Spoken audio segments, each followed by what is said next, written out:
Hi, geography students. I hope you are having a great day. We are going to be starting chapter 21 today. I want to say it's going to be our last chapter, but I don't think it is. I think we are going to try at least to get into Australia and New Zealand, which will be our last chapter. I'd love to get that far, at least get out of Africa, finished with the continent, and move on to those two little countries as well. So today, though, we're going to be starting with North Africa, um, the region across the big Sahara Desert. And you'll notice as you opened the assignment that I have attached two videos. One is very short, it's like 3 minutes long, from YouTube, from Lonely Planet, a website we've used often in this class, about what the Sahara is like and what it is like to live in the Sahara Desert. Because yes, people live there. Okay, so that is what we're going to be looking at today. In a lot of ways, this area that we're looking at in northern Africa is a lot more like the Middle East than it is like the rest of Africa. It's, for one thing, two things control their entire existence: water and Islam. And if you remember back to when we did the chapter on the Middle East, when we talked about Saudi Arabia and Iran and Iraq and all of the countries there, their lives are governed by whether or not they have enough water, and also by Islam. So in a lot of ways, these two regions are very similar. Um, and that's what it says here. Now, remember, these notes are also online in our Google Classroom, so you can get them all from there and then have them in front of you as you watch the videos, and then add in extra things that you need to clarify your notes while you're working through each video. One of the things you'll note on, I think it's noted on that video, is the temperature in the Sahara. Let's talk about that here. The life and history of this region, Northern Africa, is of course dominated by the Sahara.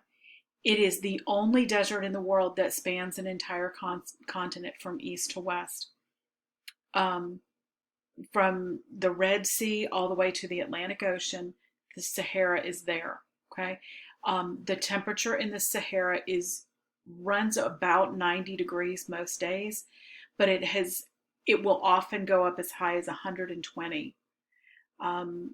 But we wouldn't think of this, but it often gets below freezing at night. Okay, but that's because it's so dry, and then when the sun goes down, that the heat has nowhere to go but up, and it leaves the desert cold.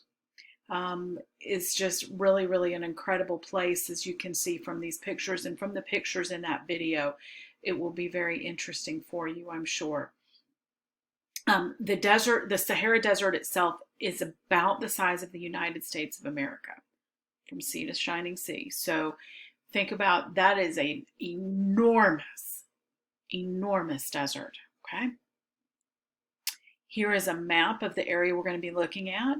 And if you look carefully, you can see that everything in yellow and brown is desert. Okay. Everything in yellow and brown. So it is enormous. And of course, this map does not depict Sudan, because we've already studied Sudan, but it does continue into the Sudan region. We're going to start with these four countries in the southern part: Mauritania, Mali, Niger, and Chad. Those will be the first four we look at. And today we're really only going to look at one. Okay, I want to point out a couple of things about this list of fast facts here. Under the next to the last column, if I had an arrow, I would use it, but I don't in this mode. You'll see the per capita GDP. And just as a reference, I wanted to tell you the US GDP, or our gross domestic product, how much each person in the US contributes to the economy, is $65,000. We have the seventh highest per capita GDP in the world. Largest economy, but the seventh highest per capita GDP. But at 65,000, what do you think it's like to live in Niger, where the GDP is $900 per person? Really, really very poor area of the world. And notice also of course, as we've often done in these chapters, the lifespan. In Chad, the lifespan is 48.7 years. They really don't expect to live into their 50s. And in many of these other countries, they don't expect to make it out of their 50s. Okay, so the first thing we're going to talk about is the Sahel. Sahel. The Sahel is a region south of the Sahara, between the Sahara and the jungles of Central Africa. We've talked about those rainforest jungles already, but this is the transitional region in between. We don't just go from desert to jungle instantly. We have to have that transition in between.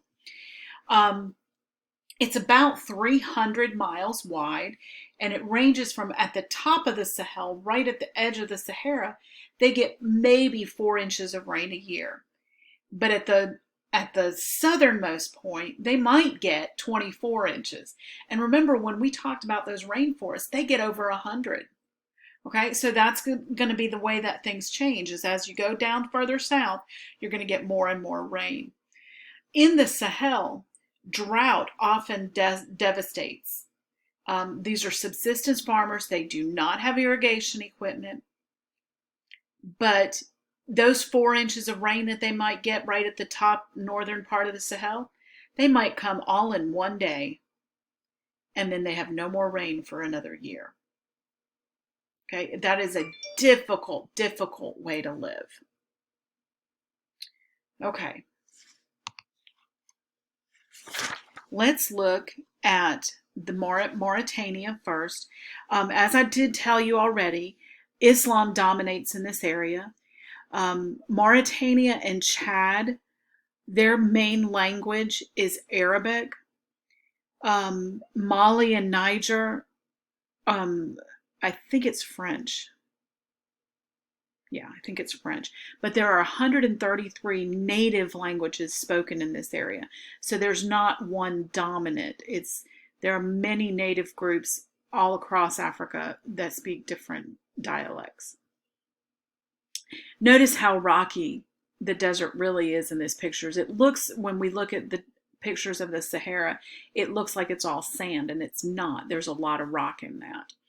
All right, so this is the only country in the Sahel that has a seacoast.